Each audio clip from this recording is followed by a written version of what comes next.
Welcome to Truth Be Told, the podcast about how to be genuine so you can live your truth. I am your host, Pierre Casongo. Today, I am honored to have an exclusive guest on our podcast. She is a Jamaican and Indigenous mother and activist. Tigra-Lee was born in Edmonton and has called Lloydminster home since 2015. Her work, personal life, and volunteer endeavors are focused on community development through fostering opportunities, relationships, and collaboration.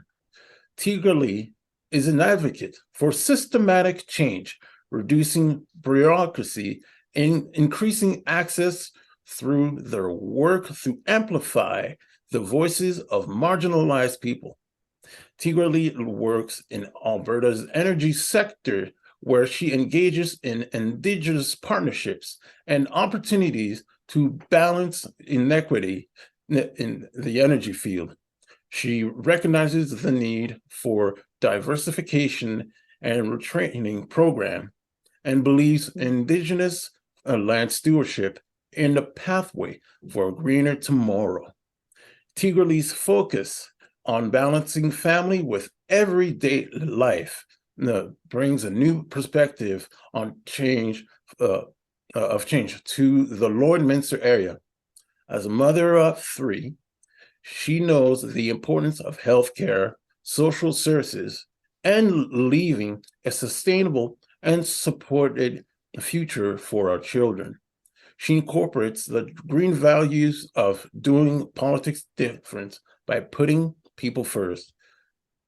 Her goal to leave a better, kinder place for all people, especially the younger generation, by passionately building a better future for Lloydminster while collaborating towards sustainable solutions today. Listeners and viewers, it is my honor to welcome Tigra-Lee Campbell. Tigra-Lee, welcome to Truth Be Told. Thank you so much, Pierre. Thank you for having me today. You've been like an activist for like how many years, and like what really caused you to say, this is my call. This is this is what I want to be known for. That is such an interesting question. I feel like as racialized people, I feel like we've really had to advocate for ourselves for our whole lifetime. And I technically did not start my quote unquote activism journey with LVE until 2020. So I've always advocated for justice, and I've always advocated for fairness, and to advocate for others and to raise awareness and amplify the voices of others. And in 2020, with the murder of George Floyd, everywhere was in an uproar across our our nation, our world, really. Like, we were definitely at the forefront of the world stage. And I knew at that point that I wanted to do something. I wanted to create change. At this time as well, there was the volcanic eruption in Hawaii. And I just remember staying at home and being like, I am an able body, I want to go out and I want to help. I have a voice, a pretty loud one, and I want to use it for good. So there was already a protest that was arranged and organized here in Lloyd. But there's a few other small rural towns around Lloydminster, Vermilion being one of them. It's about 45 minutes away. So I was like, well, we shouldn't have just one protest. We should keep this ongoing. We really need to create change. We really need to be loud about this. And I saw a post that was put out in the Vermilion community Facebook group, somebody that was wanting to organize a protest. And um, the backlash was, he was just getting really like pulled through the mud. And I had reached out to him and I said, you know what, I will gladly be a part of this. I do want to be a part of this. Um, and so we met up a couple days later. And during that time, I had also reached out to um, Tierra, who organized one of the largest protests in Canada in Edmonton. And that's how our collaboration had started. So Brad Gallimore was the person that I had reached out to in Vermilion. And it turns out that we knew some of the same people. He went to the same school as my brother in Edmonton. So we knew a lot of the same social group, which is strange. So that's kind of how my activism had started. It started as a tiny little protest in Vermilion, and it just took off from there. I felt very passionate and I feel very dedicated to my work. I was completely out of my comfort zone though, but public talking is, it wasn't really my forte. And so to do speeches and go to different events, it really took me out of my comfort zone and challenged me, but in a good way. It really boosted my confidence to know that, even though I wasn't good at this or it wasn't something that I would seek out to do, that with practice that I could do it, which means that other people can do it as well. Um, so yeah, that's how my activism started. And that's how LVE started as well. In the mission that you have of like being active, like it. No, I'm just I would want to paraphrase also something that that the Lloyd and Minster and Vermilion for Equity group is stating, and I'll just part of it is ignorant is saying ignorance is the enemy and education is our friend. Like, well, to me, part of it is like it seems that as an activist, you want to educate people for reasonable causes. Yet, why is it that so? No. Why would you, from an activist perspective, why do you think that there is so many that are so resistant to hearing why you have this certain cause? Mm, that is a very good question. I feel like it is intersectional. Um, and I feel like there's a difference between being willfully ignorant and just uneducated. Um, but I mean, when we're talking about things like racism or white supremacy, or defunding the police, these things, people tend to feel like you're placing blame, and nobody wants to admit or hear that, they feel like they're doing something wrong.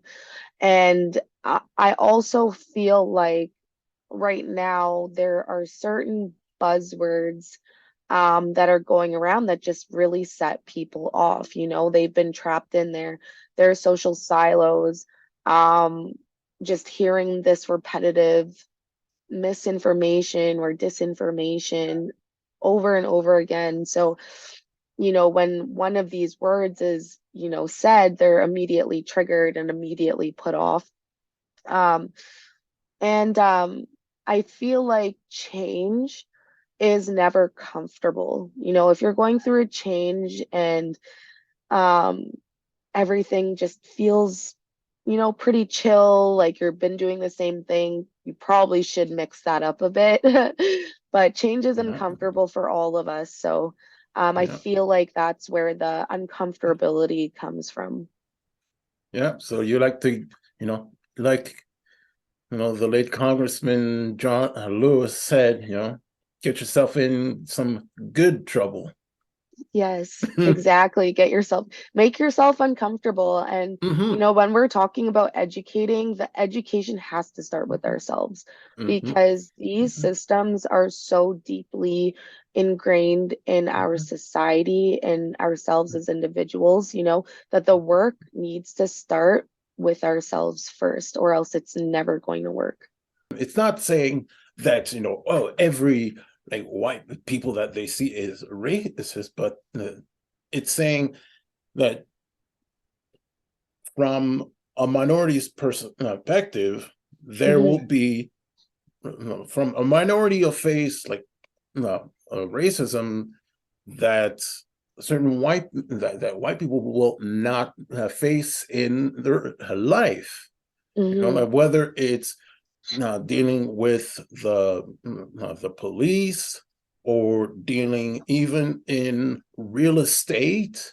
Like even real estate bias will exist. Like I've Hmm. seen documentaries or uh, on CBC talking about how like how certain people get their houses assessed when they see that the homeowner is black, and then what Hmm. happens when the homeowner is white. Same house, different owner. Yes. Hmm. And there's also these ideas of like the of wokeism or defund the police, which you're absolutely right. Like just it's all about like just how do we find these solutions so we can move forward. It's not always that it's not always about just point fingers randomly. It's we want to work together to find a solution, isn't it? Absolutely. And that is the thing. What are the solutions? Sometimes we can just get trapped in these cycles of, negativity and, complaining. Um, and, in our minds, we are spinning these wheels, but in reality, we're not moving forward. We're just staying still because a lot of these conversations are not solution based. And it's scary. It feels bigger than us. And there are so many intersections that are crossed, when we're talking about systemic racism or systematic racism, we're or um sorry, institutional racism or individual racism. There's so many topics, and then we're crossing the lines of the into LGBTQ plus. We have to differentiate between our racialized experience and the indigenous experience, and really moving forward always in the spirit of reconciliation and trying to view things through a decolonized lens. So there is so much to unpack. And really what it comes down to is empathy. You know, we need to actually listen and not just wait for our turn to speak, and listen to what is being said, and to use that moving forward without putting our own interpretation on it. Just listen. Yes, yes, thank you so much. Like that's actually something that's a major word that is lost. Listen, Hmm. listen. Hmm. We put on these goggles and see the world through our own eyes, and you just uh, and put on these headphones, and we only hear the tunes that we want to hear, And I Hmm. realize the irony because I've got these giant headphones right now. But it's just like, can we just take a moment, have conversation, be civil? Like, take the moment to hear to just listen. What's the other person's take on this, and understand? Yeah. Or at least try to understand. Or if you don't, it's okay to not understand from one conversation. And that's fine. Every interaction that you're going to have with somebody might not be it. But if we all continuously have these conversations in a beneficial way where people are able to understand, because if you start to go out somebody and, um, I hate using the word aggressive. I hate using that word, but right now I don't have any other word to use. If you are, being super aggressive, and you're just speaking to somebody in a way that just shuts the conversation down. Like at this point now, they're not even receptive of anything that you're saying. That's a problem. But if we can speak to people in a way that they understand, which is always easier said than done, um, speak to people in a way that they can understand, then, they might move from the conversation that they're having with you to another person. That person, they're having a conversation, they're a little bit more softened up, they receive a bit more, and they move on and they continue their journey. And that's one thing that I really had to identify. Actually, somebody had told me this in the beginning of my activism journey, was that everyone is on their journey. And some people are further ahead and some people are not. So you just have to know when's appropriate to have the conversation, when's appropriate to continue the conversation, when you may need to just stop the conversation. So it's about understanding yourself, but also understanding different types of personalities and how you need to address them. Part of why we also fail to be social, to be somehow civil. I sometimes wonder if it has to do with, well, with the social media. Like, as much as social media can be a an advancing tool, it also like it's got its pros and Mm, its cons. hmm. Like, in when the with the right causes, like, you can do so much good with it. Yet Hmm. with in social media, it's like we're all like, at some point, certain people can, some of us can be just these avatars who decides to throw stones at each other when we're living in glass houses. Yeah, I Mhm. agree. Yeah. It's social media. I agree. It has its good and Mhm. its bad. Mhm. Um, I feel like social media, like look at Ahmed Aubrey. Oh That God, case would not that's have moved forward yeah. without social media. Hmm. So Yeah. in that instance, social Yeah. media really worked. Like they would have gotten away with murder. And in my Yeah. opinion, they did. Yeah. Manslaughter Yeah. is not a charge. No, So that was cold-blooded murder. yeah, Yeah. exactly. If you watch that video, he literally went around his truck, got his gun, came back and shot him. That So That no, poor man. No, Ahmad was just jogging in, just for health, and that father and son were hunting him down. He was doing absolutely nothing wrong, and they just take him down with a rifle or yeah, shotgun, or either way. It's just like, there's no way that you can debate that's cold-blooded murder.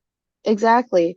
And that, like, it shouldn't be a debate. You know what I Mm-hmm. mean? Like, and that's just one of so many instances Mm-hmm. where Black men and Indigenous men and women Mhm. are murdered and there's no consequence, Mhm. and without social media, that that would it be it because the laws where he is, you have the right to bear arms, Mhm. there's open carry laws, they were trying to circumvent what actually happened. Mhm. And without social media, that case would not have moved forward. So I think that there are really good ways that social media could be used, but information bias, um, you can succumb to information bias really easily on social media just because of the Mhm. algorithms. And then to be trapped into the social silos, like not only are we having our own physical social silos, but now these digital social silos on social media. And the conversations are ridiculous. Like Oh, you can't tell me that the way that you are speaking to me on social media is, I would hope not. I hope you no, don't talk to no, people in real life like that, because that's no one talks to terrible. me. Yeah. There's like there's some videos that I'll watch. And there's no way that conversation. Yeah, I agree with you. Like, Mhm. no way that conversation is taking place in real life. Like, I'll be watching, for example, a Anita, like, like, why is this? Uh, are these comments on an Anita Baker video? I know. It's wild though. But they won't talk. I hope that you don't talk like that in real life. No. But like the misconceptions or Mhm. ideals or rhetorics, however you want to put it. These are the tropes, that we do hear in real life. They might not be carried over the same way with the same language, Mhm. but you can see the vast amount of our population that have these extremely harmful ideals, and how fast misinformation spreads. We can use George Floyd as an example Mhm. because there's so many good ones, Yeah. that like the fact that he was murdered on national television Yeah. in the middle of the street. In You know, broad daylight. Like, and this was and we're not talking about like one or two witnesses, like no, on an entire full view of yeah, people like yelling at the police officers, saying, no, like, get off him, yeah, check his pulse, you are killing him. yeah, exactly. Like people wanting to step in and help him that were not able to step in and help him, and Derek Chauvin, he had other like charges, probably not charges, I can't remember the word, but he had done other things similar before George Floyd. So there's that. The other cop that was just standing there with his hands in his pockets, not allowing anyone to help over what a counterfeit, quote unquote, counterfeit $20 bill. And then the amount of other like disinformation, like I don't know if you heard that one where he held a pregnant woman at knife point. Either the knife was at her throat or the knife was at her belly. I heard a couple different ones, but I she actually she put out a statement saying that this was untrue and that if you heard anything, like you should report that comment. So all of these things are flying around. No, I had not heard about that. Like, my focus was on just that case, but that Mm, being said, like, just with the 20, like the counterfeit, I don't know, $20 bill, like, I mean, we could sit here and discuss it, but my point of view is like, where really is just like, do we really know where he got it from? Do is so right. that's either that's up in that's up in the wind for everyone to talk. And like doing going on to with an assumption at this point is not going to do any good, because Exactly. it's not going to move it's not going to move the needle forward. What Right. good is it going to do? Right. There was these two values and mission that I was looking at for the Lloydminster and Vermilion for equity. I Hmm. feel so much they go hand to hand. The value of learning and acquisition of knowledge, and the mission to promote an economic and social equity. Like if you learn about, if you learn, and then you'll be able to promote economic and social equity. Hmm. Absolutely. And that is the core of us, is, like I had mentioned before, doing the learning and educating ourselves, so that we are able to adequately educate those around us, um, and then use that knowledge to promote and to advocate for equitable spaces, and however, that looks like for your own community. Um, and the learning and the education, it has to start at our tables at home. It has to start at work, in our lunchrooms, at the water cooler, and there's room for it all. If you're not a great one-on-one talker, conversations really scare you. I know a lot of us suffer from social anxiety. You know, share the posts on Facebook, do read your own books, listen to your own podcasts, listen to your own audiobooks. There's so much out there that can be consumed. And, you know, once you start to unlearn these things, it's like a whole wall. It's like a whole wall that comes down, and you're like, oh, microaggressions? I didn't know about microaggressions until, I started hearing about people touching your hair. It's happened to me my entire life. People touching my hair. Oh Uh, my God, so much has happened to me literally. so many times. And I can't even imagine having hair on your face. So, like, do people try and touch your facial hair? Or are Huh? they, yeah, oh, No, no, no, no? nope, Good. no. But as a kid, everyone was trying to, oh yeah, was trying to get me to change my ways, and oh, you know Yeah. what? You gotta grow an afro, or you gotta dye your hair like Cisco, or just like Yeah. any character that anything, any one that they would see like on Much Music, because they thought that I would be like some in junior high school. Everyone wanted me to be like some acting like some rapper or some R&B singer, Right. and I refused. Yeah. It is. Mhm. I get that on so many levels in junior high and high school.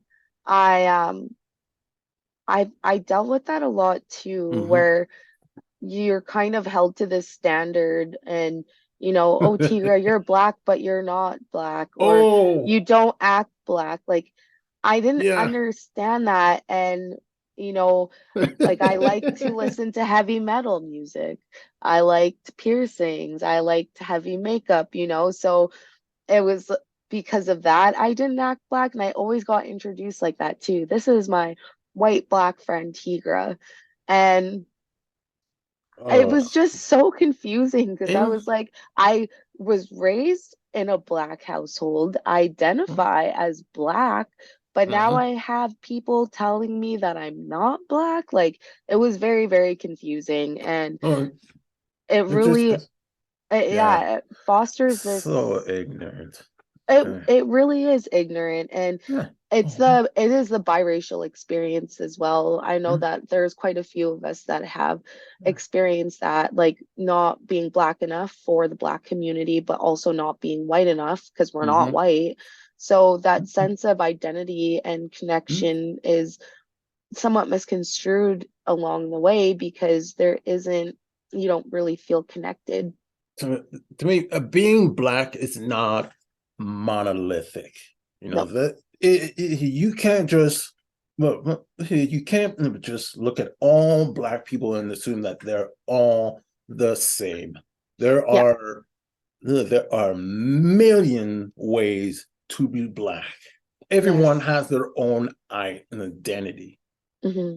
I agree. It's just like just one does not apply. One shade does not apply for everyone. Exactly. Yeah. 100%. Yeah.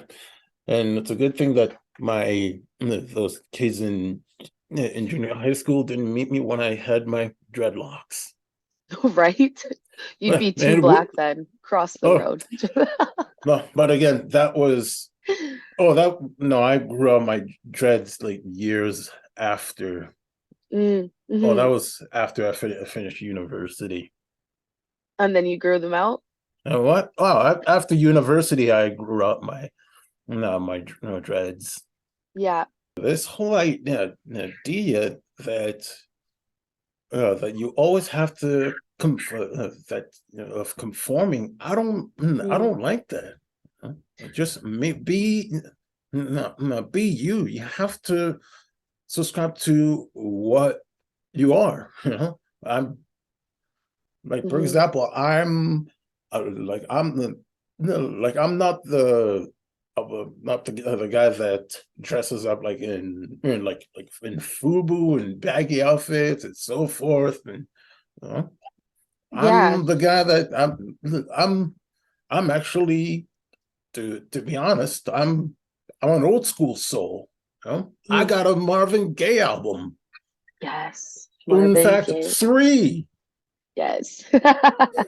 Yeah. Oh yeah, you're Marvin Gaye fan as well. I love Marvin Gaye. Oh, the What's Going On album, I feel best Mm, illustrates, best reflects the year 2020. right. Oh my God, like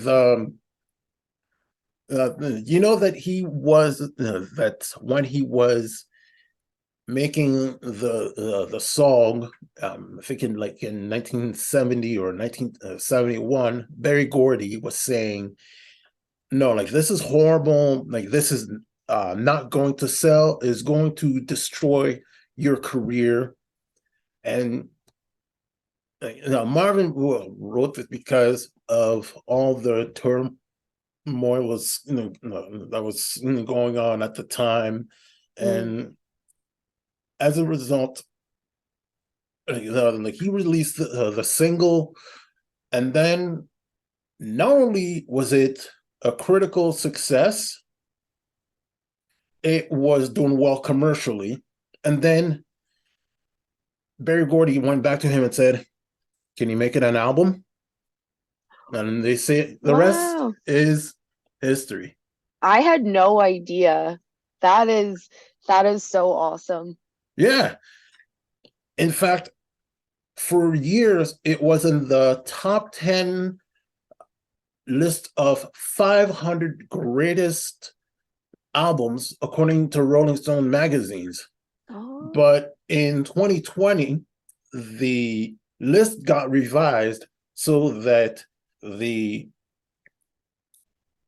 there could be more current artists, and Mm, it included artists like Kendrick Lamar and Adele, and What's Going On by Marvin Gaye knocked no, knocked took the number one spot previously occupied by the Beatles, uh, Sergeant Pepper and the Lonely Hearts Club. what? Yep, And that was in 2020. yep, Oh wow. I had yep, no idea. yeah. Well, it's because it's one of those albums where it's where you can listen to it from beginning to beginning I mean, sorry, from beginning to end, and every single is good. It's so good. You know, like he Yes. talks about police brutality. He talks about about even economy, about taxes, about drug use, about the Yeah. war, and Yeah. even about the environment. Yeah. You know, Mercy, Mercy Me is actually one of the most beautiful, is just way ahead of its time. Who was talking about the environment in 1971? Right. Exactly. Well, you're reigniting my fire for Marvin Gaye. I'm gonna have to give this a listen again. Yeah, it should be all about you, but I'm talking No, on and on. But I, the, but he's just made that album so legendary. I get passionate about things like these old school, mm, like these old school artists that make music that stand the test of times. You know, like these, like him, Stevie Wonder. You know, Teddy Pendergrass, Gladys mhm, Knight, Patti mm, LaBelle. You know, yes. the old school is where like Earth, Wind, Fire. You know, those artists, you can listen. People listen to them like over 40 years ago. You know what? Today, the music sounds as great as ever. 100%. It does. And we are still talking about the same things. Like we have to, I feel like we have to celebrate our wins. Like, you know, we should celebrate our wins, but we're still talking about anti-Black violence and anti-Black racism and anti-Indigenous racism and Mm-hmm. defunding the police and police brutality, you know. Yeah. So, You know, the one thing that we've not feel that we've not really touched on is, well, we failed to touch on about the and and indigenous causes. You know, every mm, child matters. You know, well, in recent years, more awareness has been made because of boarding schools and the discovery of all the of oh, of what the of those bodies mhm, BC, right? mhm. Like I will admit, like I wasn't aware of that, and I'm embarrassed to say so. There was so much that Mhm, I did not know that I have learned over the last few years, and I feel like that's where that like mhm, that embarrassment or almost like shame, you're like, I've lived here for my entire mhm, life. How did I not know about this? mhm, You know, and there's so many people that are going through that exact same thing. And we didn't learn about, I don't remember learning about residential schools in school. You know, mhm, what I did learn about the Indigenous experience now in mhm, hindsight was all a fallacy. Like there is some truths to it, but mhm, it was not even close to being adequate. And to this day, like people still ask me, what are residential schools? What were they? You know, so and even slavery, you know, mhm, Canada had 200 years of slavery. And there, that is a topic that always comes up too, you know, like, oh, good thing we weren't as bad as the United States. We're just better at hiding it. You know, we were better at whitewashing our history and from removing these things, from teaching them to our children, you know. But these things absolutely did happen mhm, here. And the Indigenous experience is, um, I feel like it is really good that, you know, this awareness is coming out. We have quote unquote allies. I don't really like that word, and people are beginning to become more educated, myself included. But there are things that I feel like are just being seen as a check in the box as well. You know, when we're talking about the TRC. like, are you doing that just because it's just checking a box? When you're doing your land acknowledgement, are you doing that just because it's a check in a box? Or where is that actually coming from? What space is that coming from? Ingenuity, or because you see everyone else doing it? Is this some sort of trend or fad to you now? You should no. I think you should do it because you actually want to learn. It should be genuine. Like you don't. To me, I don't like. I don't. I just feel that we need to know about this. Like, as much as it is uncomfortable, you do have to learn about history, and it Absolutely. cannot be ignored.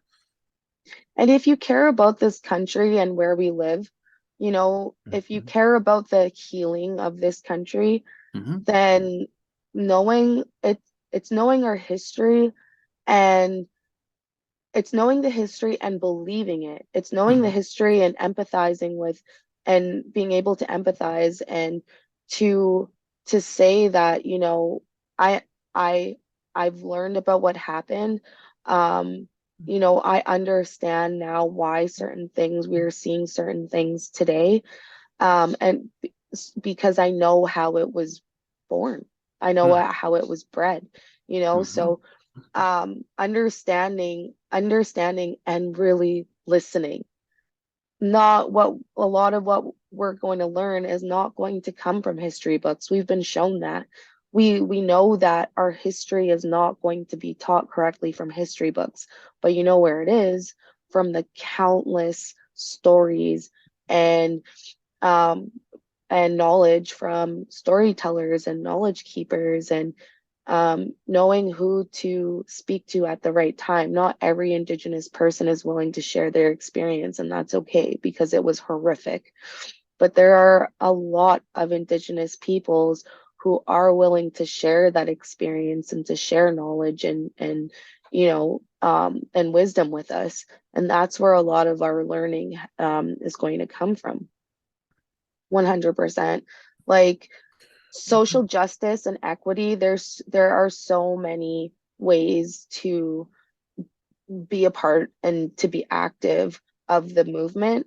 um there's so many intersections that could be addressed. It's not just a one size fits all. Everybody has to be out on the front lines with their megaphones. There's so many other ways um that we can contribute than just the boots to the ground um parts that are most likely shown on, the media. There's a lot of background work that needs to be done. We need website builders. We need grant writers. We need, the storytellers. We need event planners. Like, there's so many areas that you can contribute to. Absolutely. Like, just anybody can be welcome, and just and participate. Just Mhm. have that. I'd say just have that passion. Learn how to contribute. You had like that famous one of us famous like march, like 4 days. Like, what was it? The Bonneville to Edmonton. Mm-hmm. Yeah, that was a walk for addictions and overdose awareness. So yeah, last July I walked, and two other ladies walked with me. Well, it was myself and another person walking with somebody else, but it was a trio. It was a trio of us, including Ford. And we walked from Bonnyville to Edmonton for a cause that it's so close to us. We were all in recovery. We've all, suffered from addictions in some way or another. And we've also all lost people from addictions as well, ourselves and our communities. And um, so Chantel, she had lost her brother, and she immediately had asked me, do you want to do this march with me? And I said, of course, yes, I do. And but because of certain protocols, we had to wait a year in order to honor him in that way. So we waited the year, and we reconvened and brought in Ashley.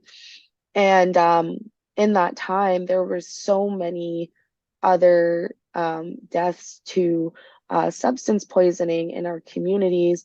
Um, and there's so many reasons. There's so many reasons around that. And I know that COVID did play a really large part in that as well. Uh-huh. So we took to the streets, and um, we stayed in a spirit of um, pretty much ceremony the whole time, and just praying and um, using our voices and enduring suffering. It was so hot those 4 days, and just enduring that suffering so that we can have a voice for the voiceless, and raise voices for those that aren't able to. And it was a really humbling experience, and I can't wait to do it again this summer. This summer we will be walking from Lloydminster to Edmonton. It's roughly the same length of time, or the same kilometers, but it's not just a one time, like you do it and it's done. Like, these conversations need to be had all the time. We need to address systemic racism and what that looks like in regards to addiction. We need to address classism. We need to address um, the prison industrial complex. It's, like everything, it's intersectional, and it needs to be ongoing, not Yeah. just one time. It needs to be the forefront of conversation at all times. Yeah. And you mentioning the industrial complex, like the part that specifically like in like what part of like the industrial, like prison industrial complex, would you Hmm. say? It's right at the beginning, when poverty and classism, like there are a plethora of youth in the system that will get picked up on petty crime charges so that they can go to jail. So that, because they know that they will have somewhere to sleep, and they have, quote unquote 3 meals a day. I don't know if you've had meals in jail, but it is awful, awful. But so it's really starting, you can even say that starting in the hospital, with our Black and Indigenous babies being apprehended in the hospital, and then our youth that are opting to go um to jail or to juvie because Mhm. the situation there is better than what's at home. We have children that are taken out of the home to be placed in foster care because these parents can't afford their children. And instead of funding our parents, we're funding a system that is systematically racist. So we're starting, when we're talking about the prison industrial complex, we're starting right as babies. We're starting with them being taken and apprehended. We're starting with them choosing to go to juvie because they're getting better, or they'll have access to a bed every night. And then we're talking about um, crime, which is a byproduct of classism. It's a byproduct of poverty. It's a byproduct of systemic racism. We're talking about mental health. There's just so many other aspects that are involved in the prison industrial complex, and it's not there to rehabilitate. If it was, we would not be seeing you know, the the cycles. If it was actually there to rehabilitate, there are so many other models that other social democratic countries use that are effective. And what we're That's a using major in statement right Canada is there. not. Mhm. Yeah, that's a major statement right there. Or the I don't like that rehabilitation, because prisons all they do is just take no someone and just mass rack them up and put them in the jail. But in the end, our no, no, you so you bring up that major point, rehabilitation, Yeah. and that's a major part where like during their sentence, I'm on the same page. We're really on the same page. Hmm. Uh, Yeah. are the jails really made out to really rehabilitate the inmates? I don't know. In fact, sometimes they're just sometimes just kept there to made to let's keep the a criminal inside, but are they gonna like made to get out a better person? Exactly. It's a reactionary system. Yeah, It's not a preventative system. yeah. If we're looking at preventative measures, why is our healthcare always cut? It's the first thing to go is our healthcare. Education is always cut. Our social services are always the first to be cut, and those are the preventative measures. And um, yeah, I don't know how, um, like what your viewpoints are on our justice system, but I 100% agree that we need a whole reform of it. I don't understand why we are evolving, and it's okay for us as humans to evolve, but our systems are not okay. Why are we using such an archaic system that has never been revised since its implementation here in Canada? And what was it implemented for? To police Black and Indigenous bodies. And that's exactly what it's still doing to this day. It's not a broken system. People always say that it is broken, but it's not. It's doing exactly what it's supposed to do. It's supposed to protect white people and property and police Black and Indigenous lives and other racialized lives. And now I understand that there was some news lately that you are now running as you've announced your candidacy as an MLA for the Green Party for Vermilion-Lloydminster-Wainwright. Is this correct? Yes. Yeah. So I will be running in the next provincial election in that riding for Vermilion-Lloydminster-Wainwright. It's such a long one. So I am really excited to bring change to these communities. Um, I know that we have our UCP candidate that is running. I'm believe that there is an Alberta Party candidate that is running as well, alongside our NDP candidate. And I um, I wasn't really going to say yes when I was approached and asked to run in this, in the election. First of all, I didn't know if I had the time. I have 3 kids. I work full time. I run a nonprofit, so I didn't know if I was going to be able to put in the time commitment. But um, you know, when when he did approach me, he said I can make my campaign as big or as little as I wanted, and I said, okay, like if I if I can if I can move forward with the motivation that I have on hand at that time, that works for me. And we've been talking about PR. We've been talking about UBI. We've been talking about our healthcare system. Our healthcare is messed up out here in rural Alberta. It's wild. There's no doctors. There's some emergency rooms where they don't have emergency doctors. Yeah, in the hospitals. What? Yeah, it is. Huh? It's wild. Like I know in St. Paul and Bonnyville, yeah, there were periods where is from this state to this state. There's not going to be a doctor in our emergency rooms.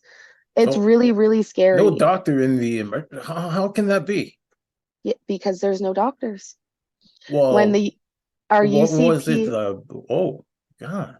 Sorry, they go on. that's okay. So when the UCP decided to give these corporations tax breaks, we needed to get this money from somewhere.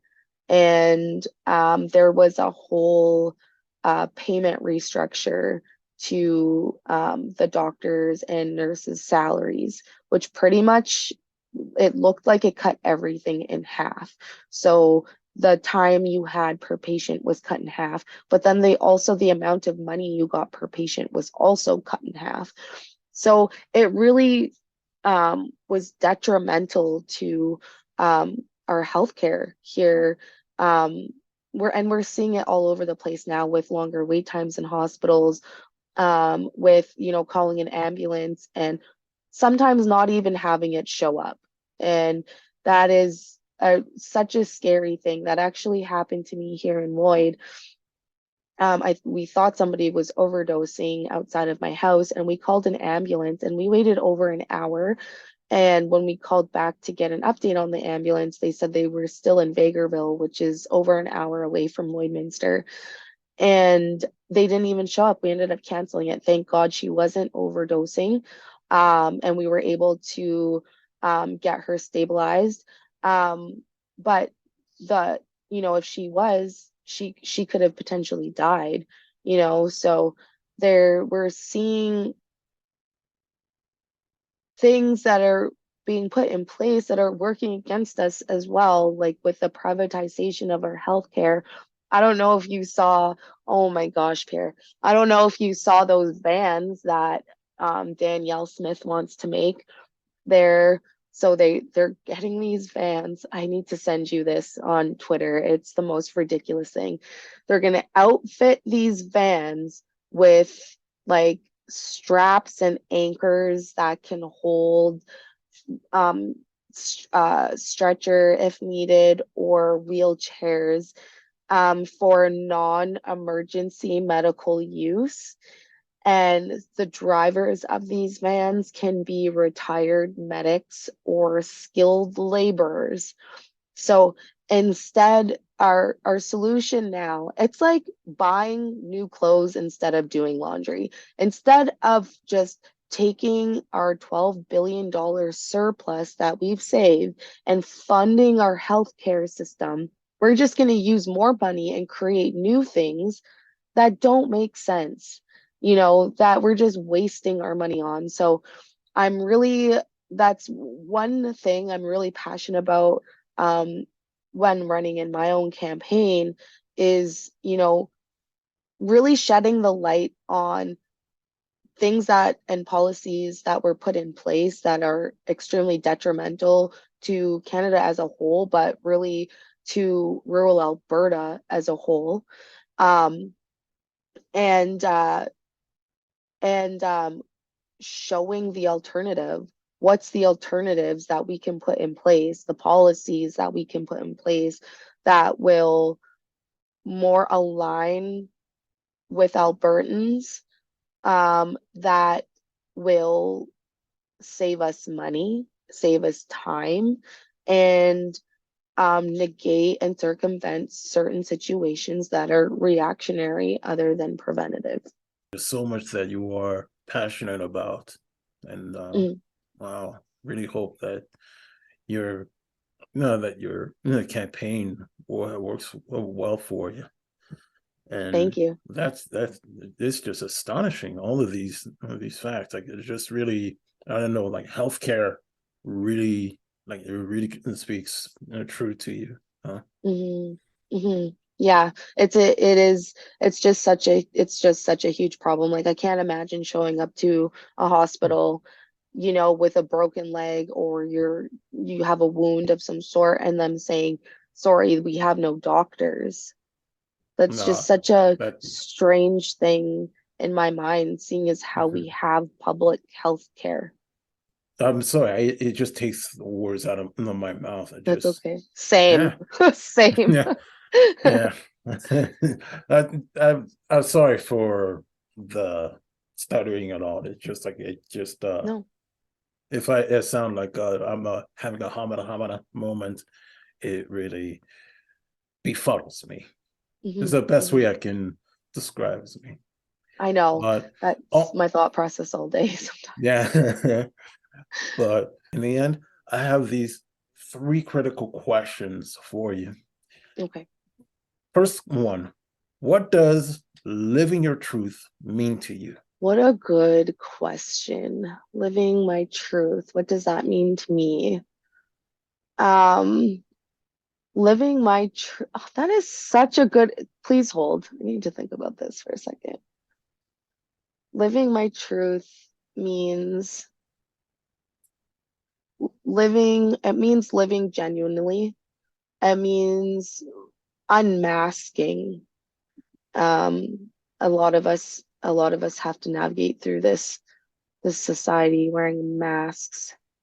And it means I want to see leaving a positive vibe or leaving a space better than when you got there, but that can look like so many different things. Like you can, drop a bunch of truth in a space and people are all up in arms. But I feel like that would still be left better than how I got there, right?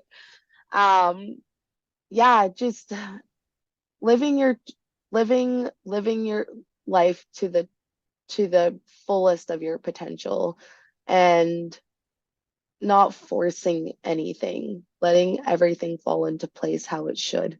Second question, how does living your truth and being authentic make you a better person? Mm.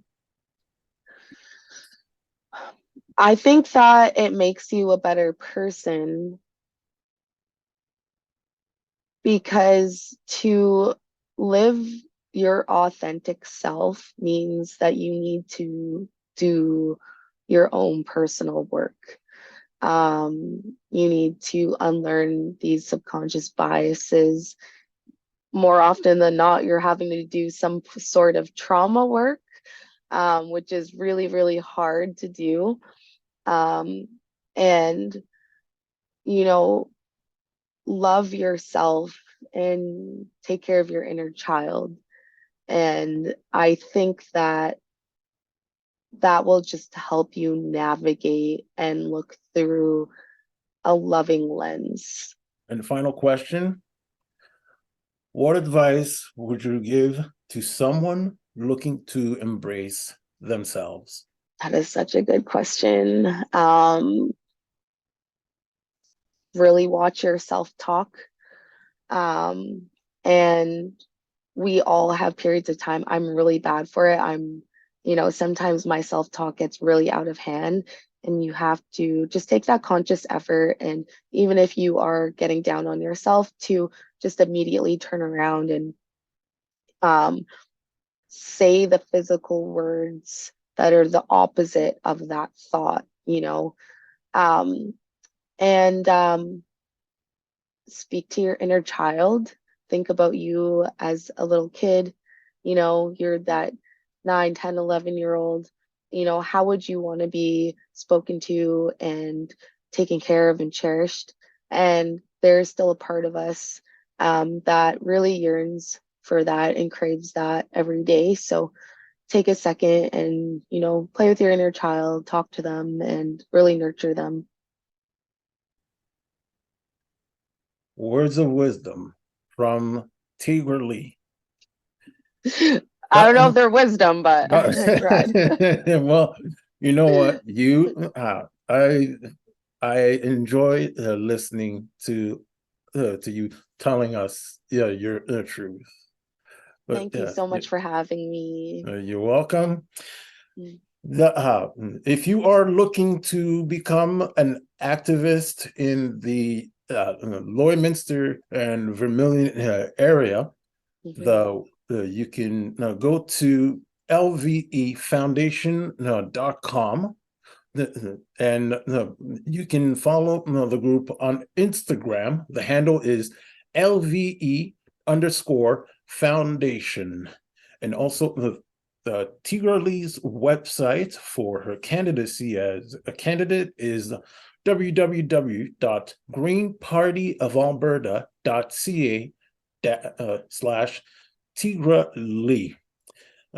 Any other link that you can, and also before I forget, they also have there's also a book club on the LVE Foundation if you look up on the website, and also I believe it's the Vermilion Unites for Equality Facebook group. Is it correct? It is. You can still find us with Vermilion Unites for Equality, but we do have our group. It is Lloydminster and Vermilion for Equity, which is our private group. And then we have a page which is still Lloydminster and Vermilion for Equity. I think it's /events, I think. But that's an open page where everyone can join. Tigra-Lee, thank you so much for joining us. It has been a pleasure. Thank you. Thank you. Thank you. And I'm looking forward to the next one. All right. Thank you so much. And to you, the viewers and listeners, thank you so much for tuning in. And remember, stay true.